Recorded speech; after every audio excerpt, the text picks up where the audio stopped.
কিরে কোথায় তুই? হ্যাঁ আমি হাজরা রোডের এখানে আছি, তুই আয়, আমরা একটা অটো করে বেরিয়ে যাব। না না, ওর অটো কেন, গাড়ি নিয়ে আসছি। গাড়ি?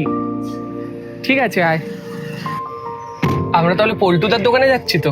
না, আশেপাশে কোনো ক্যাফেতে। ও সিট বেল্টটা পরে না।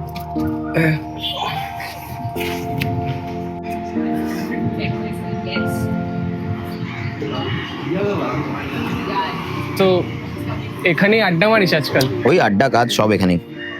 আর বল, তোর কাজ কেমন চলছে? তো জানিসই ওই। এক minute, getting a call. Hello. হ্যাঁ হ্যাঁ, তুমি ওকে বলে দাও না কালকে চলে আসতে। না না না, হবে না হবে না, এরকম ভাবে তো হবে না। হ্যাঁ বল, কি বলছিলি? হ্যাঁ ওই আমাদের পরশু একটা থিয়েটারে শো আছে। বাহ। আমি জানি তুই অনেক ব্যস্ত, তোর তাও যদি বন্ধু বান্ধব নিয়ে তোর একটু আসিস তাহলে আমার ভালো লাগবে, আর ফিনান্সিয়াল আমাদের একটু হেল্প হয়ে যায় আর কি। চেষ্টা করবো বল। হ্যাঁ মানে তুই চেষ্টা করলে অনেক। শোন না, বলছি আমি উঠি। হ্যাঁ কিছু খেয়েছিস? তাহলে খেয়ে নে। খালি খাওয়ার মতো? এখানে না, পল্টুদার দোকানে। দুটো চা দিও তো। ও, আমার কাছে তো ক্যাশ নেই।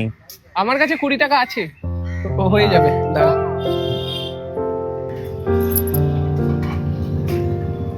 এখনো প্র্যাকটিস হয় এখানে?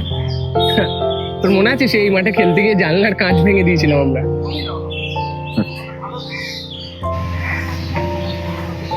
আই হ্যাভ এ মিটিং ভাই, আই হ্যাভ টু গো। চ, ভালো থাকিস। হ্যাঁ তুইও।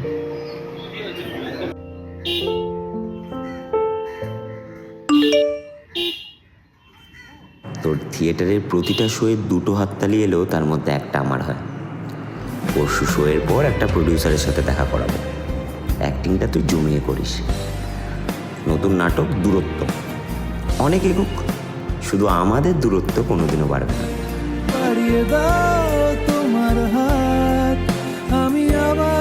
একটা বিস্কিট দিও তো।